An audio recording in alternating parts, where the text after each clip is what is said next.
We're now going to take a look at what do we do when we are solving these second order wholeys and we end up with an auxiliary equation that has a real repeated root, right? And it makes it a little bit more challenging in principle, but we're going to actually look at a process that was discovered by a famous mathematician a long time ago that enables us to still get these two fundamental solutions that will make up our basis. And then from that, we can still use our superposition principle, right? Now, what I'm not going to do is to give you like a formal general proof of this process. What I will do is use a specific example to kind of walk you through the process. So it's a little bit easier to see if we work with something specific. So let's start by considering.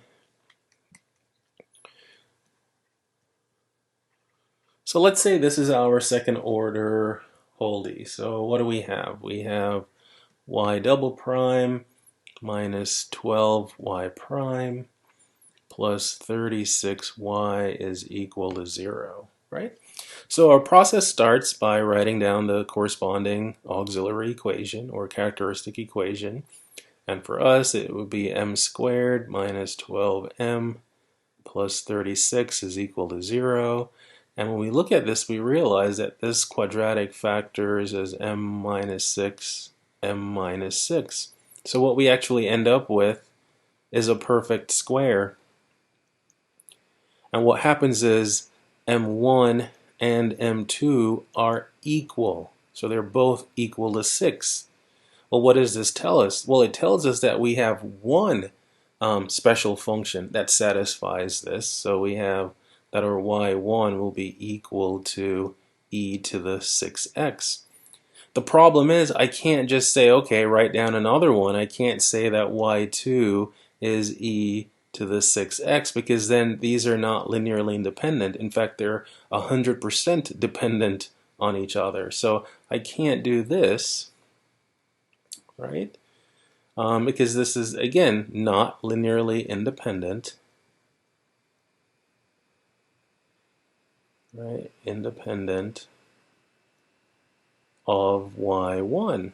So what do we do? Well, the mathematician's name, a long time ago, D'Alembert, came up with this procedure. So I'm going to describe the procedure in the context of this particular problem, right?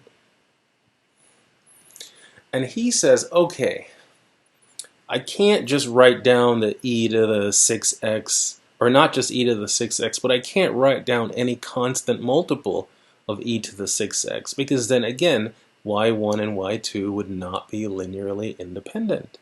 So he came up with this idea not to find a constant times e to the 6x, but to figure out a special function. So we seek a solution or a second solution that's of this form, some function times e to the 6x, where v of x is to be determined. So where v of x, a function, right, must be determined.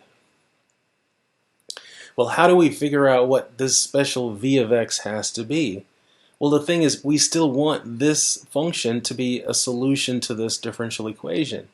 So maybe if I differentiate this, my y2 twice, right, and substitute it into my original differential equation, set it equal to 0, right, because that's what it would mean if it is a solution to the differential equation, maybe that will give us some insight as to what v of x has to be, right?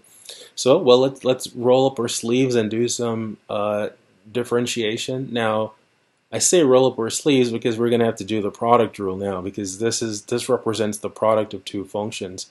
I don't know what v of x is, but we're going to assume that it's at least twice differentiable, right? So I can differentiate it twice. But then to differentiate the entire product, I have to use the product rule. So the first derivative is v prime times e to the 6x plus 6 v of x e to the 6x. So that's using the product and chain rules right here. And since I'm going to differentiate it again, I'm going to factor out the e to the 6x. That will at least make it a little bit more efficient finding the second derivative. So if I factor out the e to the 6x, it looks like this. And don't worry, I did factor it out. I'm just choosing to put it right here.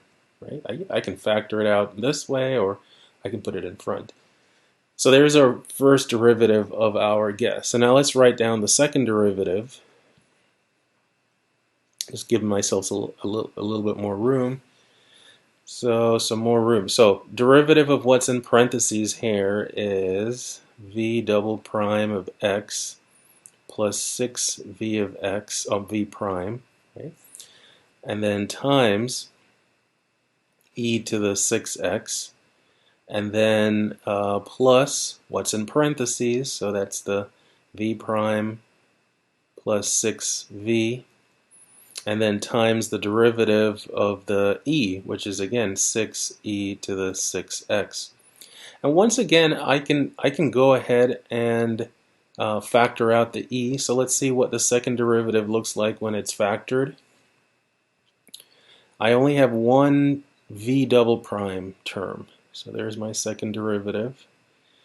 For the v prime, I have 6v prime here, and then another 6v prime here for a total of 12v prime. And then I don't have a v in this term, but I do have a 36v of x here. So plus 36v of x times e to the 6x. All right? So what are we going to do with all these derivatives? I am going to take my y2 and plug it here. I'm going to take my y prime and plug it here. I'm going to take my y double prime and plug it here. And then I'm going to set it equal to 0 and do some algebra and see what happens. You know, just like, let's try it out. I mean, what's the worst thing that can happen, right? I mean, come on, it's just math, right? It's not like the universe is going to explode if we just try something, but you never know, right? Okay, so we're going to take the, so this implies, so we're going to take the second derivative. So we have v double prime of x plus 12v prime of x plus 36v of x times the e to the 6x. And then the differential equation says minus 12 times the first derivative. So minus 12 times this, what I have underlined in green. So we have that. And then it's plus 36 times the original function, which I have underlined in blue. So then plus 36 times v of x e to the 6x. And then that has to be equal to 0, right? So if, again, if this other solution now is going to, not, well, I said solution, but yes, if it is going to satisfy the differential equation, then this expression has to be identically equal to 0. All right? So more algebra time. We're going to factor out the e, and let's see what we have left. And I might not need this much room, but let's see. Yeah, for sure we're not going to need this much room. But we have v double prime of x, and then I have plus 12v prime of x plus 36v of x, and then distribute the negative 12, so then I'll have a minus 12v prime of x, and then a minus 72v of x, and then a plus 36v of x. Well, a little bit of room. I was pretty good with my estimate there. But again, we want this to be identically equal to 0. Well, let's see. There there's only one term that has the second derivative, so that is going to stay. But if you look at the terms that have the first derivative, I have a positive 12v prime and then a minus 12v prime. So these are gone. And then let's look at the terms that we have left with the v. So I have 36v minus 72v. So that's a negative 36v, but then I have a positive 36v. So these three terms are all gone. Wow. Well, this seems to be simplifying quite a bit. It looks really messy at the start, but it's just remarkable how math works out. So we have v of x, v double prime of x times e to the 6x. This has to be identically equal to 0. So, what could this be? Well, I know that the exponential function can never be equal to 0. So, since e to the 6x can never be equal to 0 for all x, then it means the only way that this product can be identically equal to 0 is if the second derivative of my unknown function, that's just messy right there. Let's get rid of that. Yeah, so v prime of x must be equal to 0. So what type of functions do we know that when we differentiate them twice, they end up being 0? Well, if you can't tell, I mean, you should be able to tell, but if you can't, well, we can integrate. So if I integrate once, the integral of 0 with respect to x, that's just going to be some constant. If I integrate this, so then v of x would be the integral of this constant with respect to x. So that leads me to like c2, or actually, let me write it like this. Would be c1 times x plus another constant. So this tells me that v of x has to be a linear function. So the v that I want to satisfy this, or to make this product be a solution, so v of x can only be linear, right? So this implies v of x must be linear. Otherwise, this won't be true. All right? And it means that y2 would have to be equal to my c1x plus c2 times e to the 6x. But again, see, this alone gives me, it doesn't give me one specific function, it gives me infinitely many functions, right? Well, the thing is, if for instance, so if we look at this, if c1 is equal to 0 and c2 is equal to 1, so if I use these two values to come up with a specific function, what do we end up with? We end up with our original function e to the 6x. Then we end up with this, y2 is equal to e to the 6x, which we're saying we can't do this. What if I flip the roles here? If c1 is equal to 1 and c2 is equal to 0, then I end up with this function, x e to the 6x. And then these two functions are actually, or I should say, if I make this choice and use this specific linear function, just my function x, and multiply my e to the 6x, for one, I know that it will satisfy the differential equation. That's what we just proved here, that it's only if v of x is if any linear function will it work. If I choose this specific linear function, and multiply my e to the 6x, then I will get a second function that is not a scalar multiple of my first function. So if y2 is equal to xe to the 6x, then y1 equals e to the 6x, and y2 equals x e to the 6x are now two linearly independent solutions of the same differential equation. So then these two functions are two linearly independent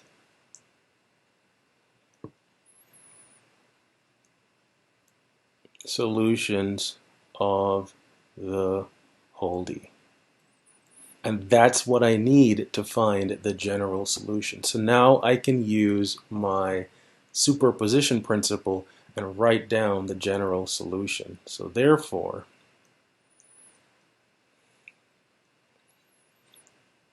the general solution of, let me write down the original differential equation. So it's the y double prime minus 12y prime plus 36, oh, 36, not 3y.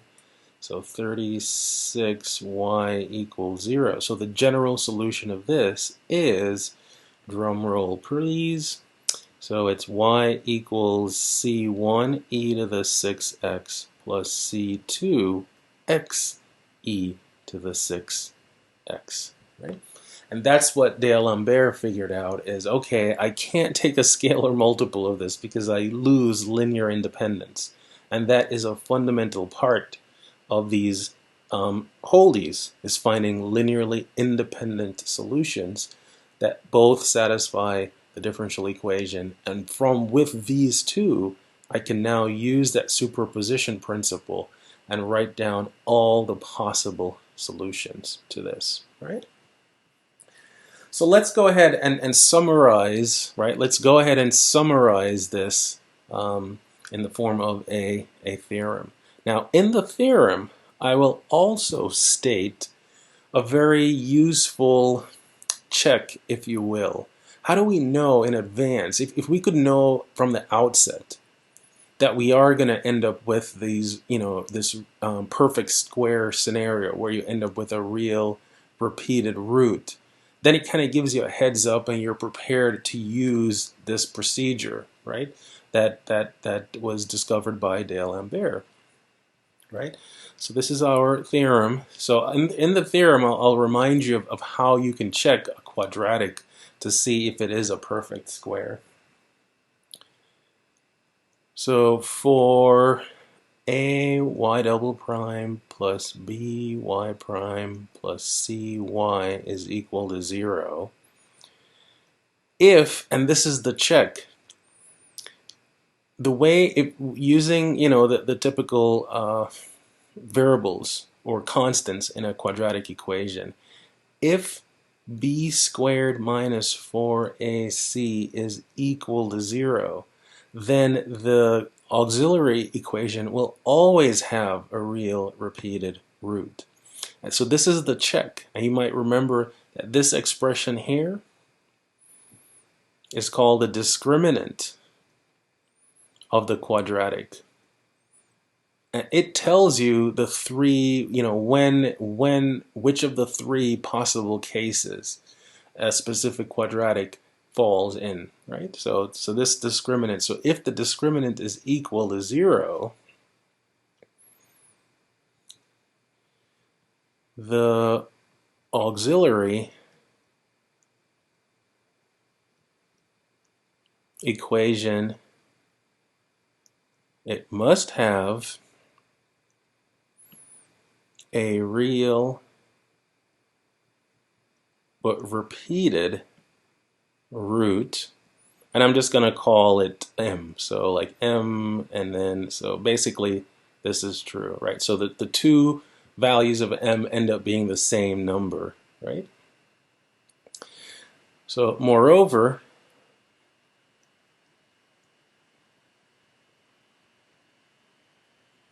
the basis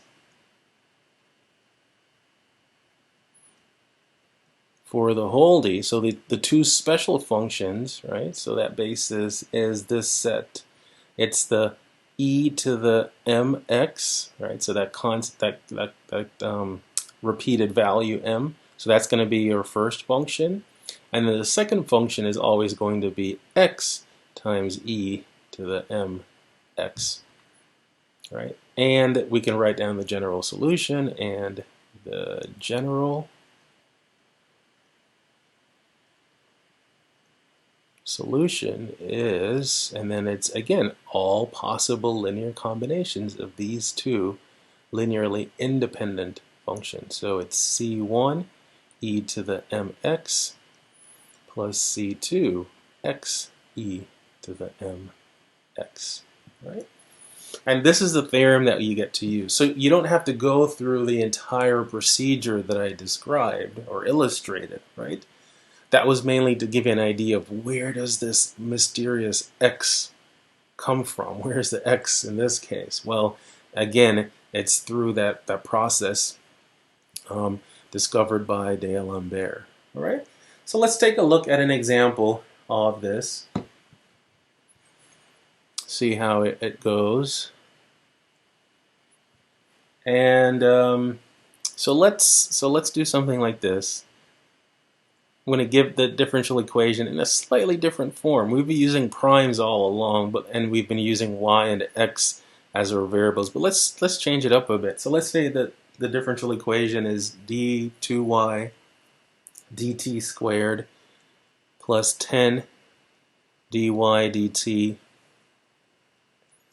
plus 25y is equal to 0. And then let's say y of 0 is 2. And y prime of 0 is 3, right? Regardless of the different variables here, it doesn't change the fact that we write down the auxiliary equation in the same way. So the auxiliary equation for this second order Holdy with constant coefficients is m squared plus 10m plus 25 is equal to 0. Now we can see how this one factors. It factors as m plus 5 squared. And there's our perfect square. What if you didn't really do that? And if you wanted to check the discriminant in this case, right? If you just wanted to check to make sure that the discriminant is 0, so it gives you that heads up. The discriminant here is 10 squared minus 4 times 1 times 25. So we have 100 minus 100, and that's equal to 0. Every quadratic that is a perfect square must have a discriminant that's equal to 0, right? You get that, so for instance, if you use the quadratic formula and you end up with a 0 under the square root, then yeah, whether you do plus 0 or minus 0, you're still going to end up with the same solution. In fact, it's that repeated solution. All right. In this case, the repeated value is -5, right? So what is our basis? Well, our basis, now this is where we're going to be careful, and we're going to adhere to the variables in our problem. So the independent variable now is t, so the two special functions will be e to the -5t. And then I have to multiply by t to get the second linearly independent function because of this repeated root. So it's t e to the -5t. So that's my basis. And then here's my general solution. So the general solution, y, is every possible linear combination of these two. So c1 e to the -5t plus c2 t e to the -5t. Right? Then, so if we didn't have initial conditions, this is where we would stop. But since we have initial conditions, we need to figure out what c1 and c2 are, and that's where we will use these two. So let's go ahead and find the derivative. Now, when differentiating these, we have to remember to use the product rule right here, right? So let's go ahead and write down the derivative. Differentiating the first term using our chain rule gives us negative 5c1 e to the negative 5t. Now, the c2 is a constant multiple, so I'll just bring that down, and then I'm going to write parentheses because now I have to use the product rule to take this derivative. So it's going to be 1 times e to the negative 5t minus 5t e to the negative 5t. Right? So that's the first derivative. So now let's go ahead and apply the conditions. Starting with this equation, when t is equal to 0, y is equal to 2. The nice thing about this is having an initial value of t equals 0, it completely eliminates this term, so it makes it easy to figure out c1. So what do we get? We end up getting, so c1 plus 0 is equal to 2. So c1 has to be equal to 2. And then down here, now that since I know c1, I can replace it down here. And what do we get? So we're going to plug t equals 0 in, and then c1 equals 2 in, and y prime, we're going to set that equal to 3. I'll write this side first, right? So we will have a negative 10 plus, and then c2 is what I'm trying to solve for, and then in parentheses, what am I going to have? I'm going to have a 1 there, and then minus 0 there, and then that has to be equal to 2. So what do we end up with? Oh, actually, no, not 2, 3. I looked at this 2 and I wrote that 2 down. Just got to keep track of all our constants carefully. So this is 3. So this means negative 10 plus c2 is equal to 3. So c2 must be equal to 13. So now we can write down our particular solution.